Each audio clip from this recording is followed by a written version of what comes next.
I migrated here to Panchkula in 2007 February. India got independence on 15th August 1947. Gradually, many colonies, states, union territories, and other locations started developing.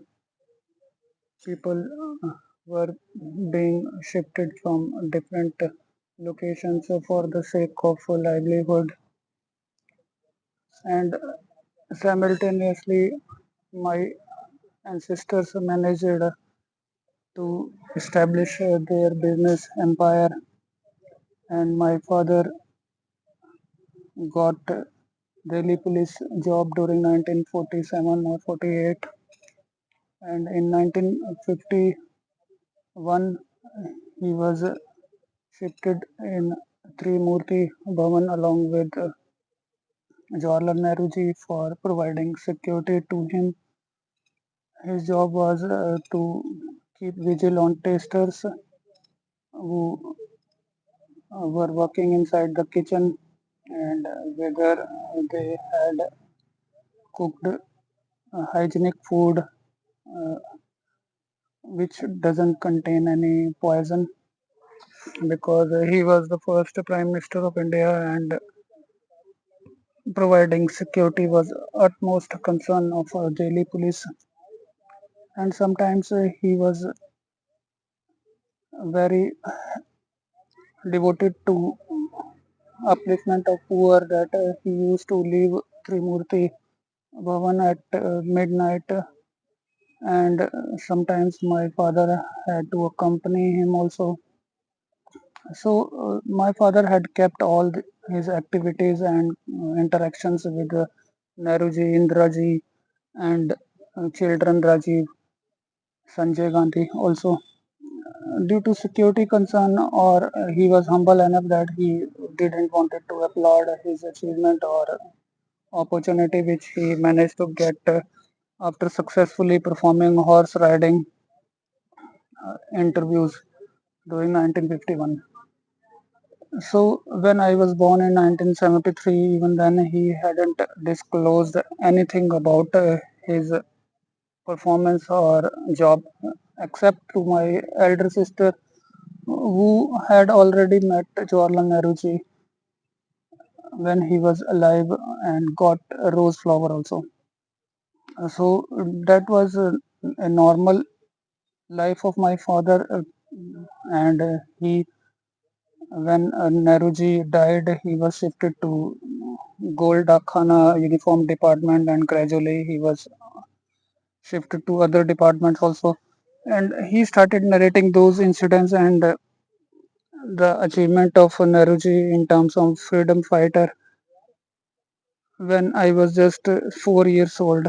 And even when I had few knowledge of moral science, but I believed those facts because whatsoever he was telling me was not such exaggerated at all. He used to mention that he had talked with Nehruji about 4 or 5 times only, and sometimes Nehruji used to interact with other Delhi police security person about the number of his children or my sisters.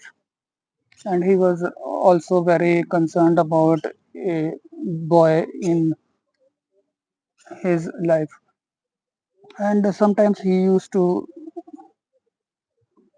tell the arrogance of Indraji that one day it is possible that in future she will be killed by those who wanted to take revenge against her abusive behavior. So these interactions were not such exaggerated that I will feel suspicious. But during the retirement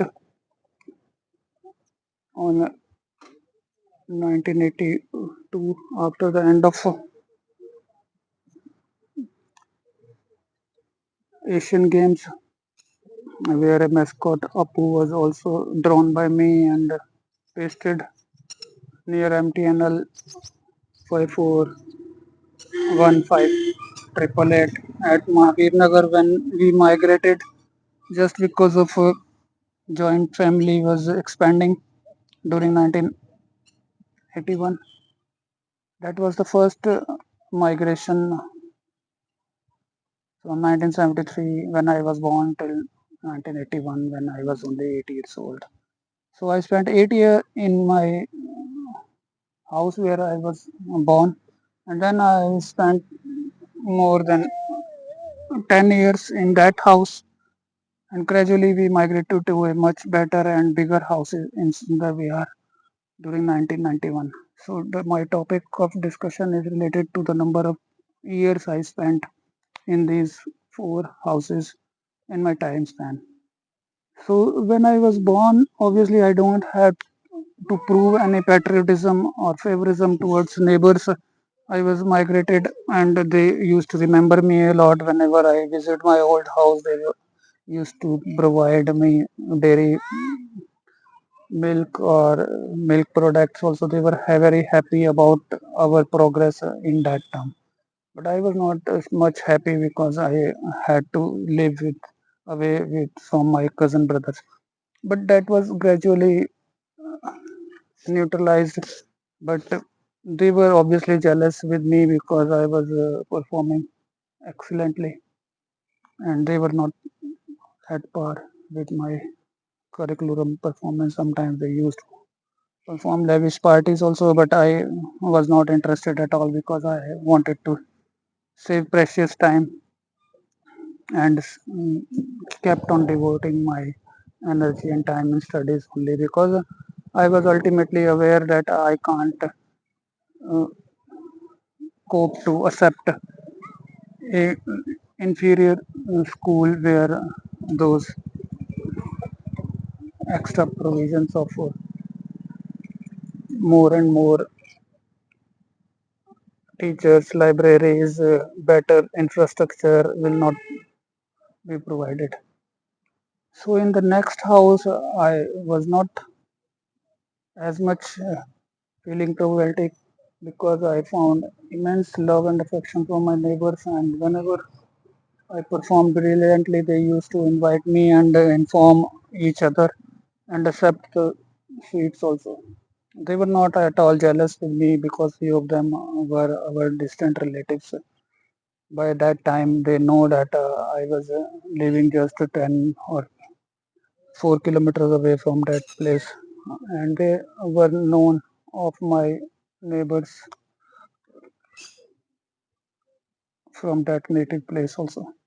But when I migrated to a different place, then I had to prove my financial capability also. Then I had to buy bike, better bicycles, more superior gadgets because the post colony was already very well established from 4 years, and its name was also similar to Sundar Nagar, which is the most beautiful and well planned city of Delhi. And I had to cope all those pressures, and I had to get my house such decorated that my family and myself will not feel inferior and rejected from those neighbors.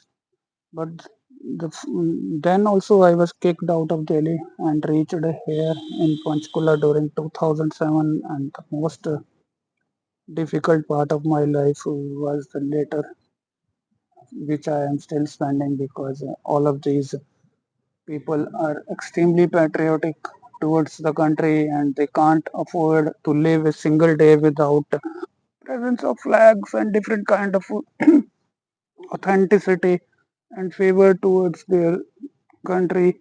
I am not that much devoted towards any parallelism which doesn't exist in real life, and I have to be hypothetically living a life which is not so much committed directly in real life or in any way, even if they are not so much contributor to the society or taxes. Even then, these cities or states are so much arrogant in nature because there are a lot of army cantonments and A lot of people used to migrate here, spend lives just in the form of shooting activities, and not at all devoted towards the manufacturing industry or trading community. Just they are spending life at the cost of other states like Delhi. And you must have seen many videos in which the financial contribution or loss making activities of these lazy states are mentioned. Most of the time, they are devoted towards idols and distributing free food or abusing girls who used to visit here on trains or buses and then start eve teasing them. You must have seen many videos of daily tease girls where they are abused in Haryana, Punjab. And in fact, even if they will succeed to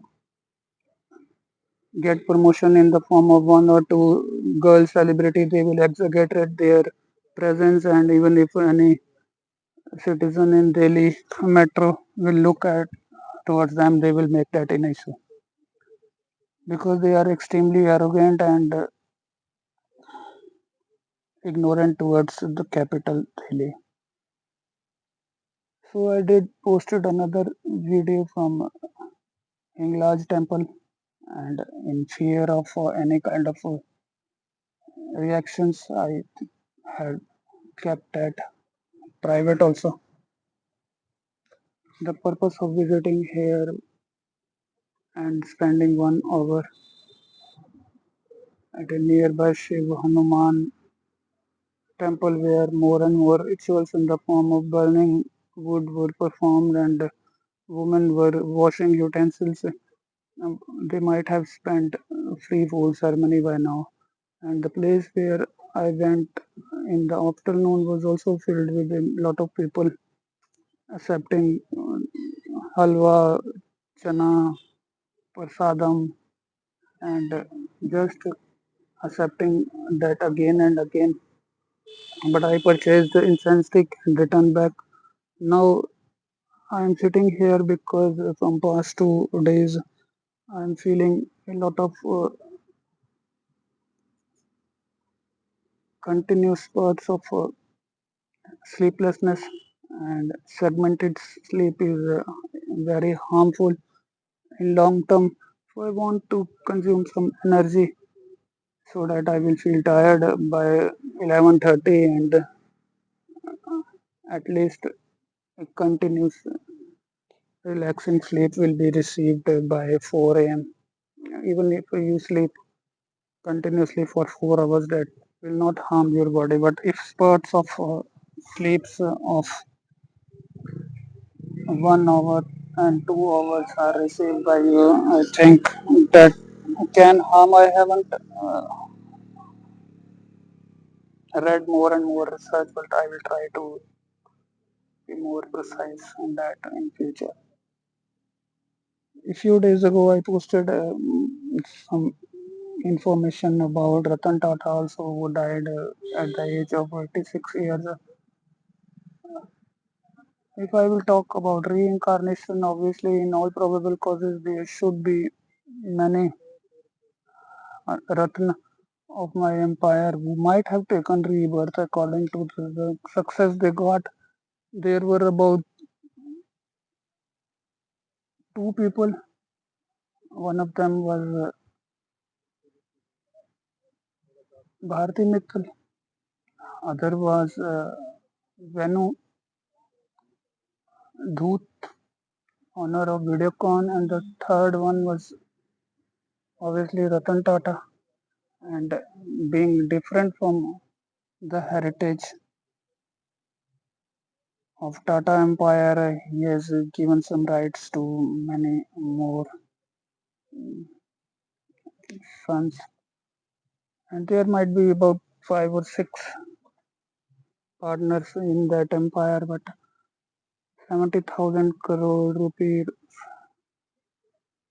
industries will be distributed amongst his own Parsi family only.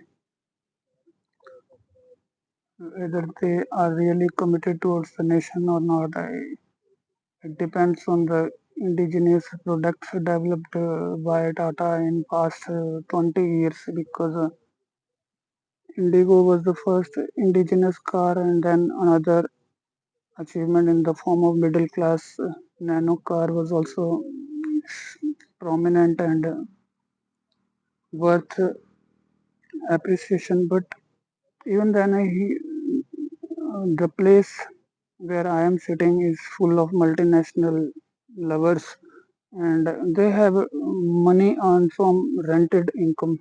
Obviously, the presence of Tata is just 0.01% here, so no one even is even concerned. If I would have been living in Delhi, that was my hometown, I might have definitely found some friends and relatives talking about his achievements. But social networking sites are enough to discuss anything related to any person in today's world. It is not that you are an alone person. You can't blame yourself or defend your behavior in such a way that no one is such favorable to your own initiatives and views. Most importantly, if I would like to talk about reincarnations, I can prove that through my decisions in the past when I purchased Tata Indigo, and obviously when Bhim Singh Joshi died, whose surname resembles the person who was owner of that Tata showroom. So even if I was not informed about the owner's name, that coincidence of surname existed. Even if there were problems faced by me at the time of purchase, that is a secondary matter. But I haven't blamed Ratan Tata even for once for the problems which were just based on arrogant honors only. If I am too particular in nature, I don't elaborate or treat any problem in such a way that my subscribers will be confused. The products developed by Tata are not at par with other companies who managed to establish their empire here because we got independence just 80 years ago. And in 25 years, if any person want to make you survivable and competitive enough, and you at least you should be so much respectable towards that person. But in today's world, people are very, especially in this state where I am living, they are extremely ignorant and arrogant, which I have already described you several times. But in the end, his soul has left earth and might have got place in heaven only because of his achievements and contributions toward the nation building. But on the other hand, these fleshes were such lazy and used to keep suspicious eyes on my activities and my behavior. They should be criticized and they should definitely get a place in hell only. So why will I criticize anyone when their efforts helped me to reach different places where I can't even imagine? Even I went to Junjunu Dam at the speed of 160 kilometers per hour. I reached a Honda exhibition at the speed of 170 kilometers per hour at Noida, Greater Noida Highway, which was obviously constructed during Congress regime only. When nowadays it is being promoted in a different manner. That is a different issue. But these shameless people are trying to spoil my life again and again. I hadn't posted much post, and that is also a discouragement for on my behalf. And for 4 days have been elapsed, and I don't have any time to post more views and suppress those ones. That is also considered a lack of education according to these illiterate peoples of this state. But if I am not interacting with anyone, I can't prove that also, because but their behavior and attitude is enough to facilitate all of you. Few of the pictures were also posted on Kali Mata temple. That was also a sad impact on me. But it doesn't matter a lot because, as already told, I am very social in nature, and thousands of millions of people watch my post in any way. They are very favorable to me.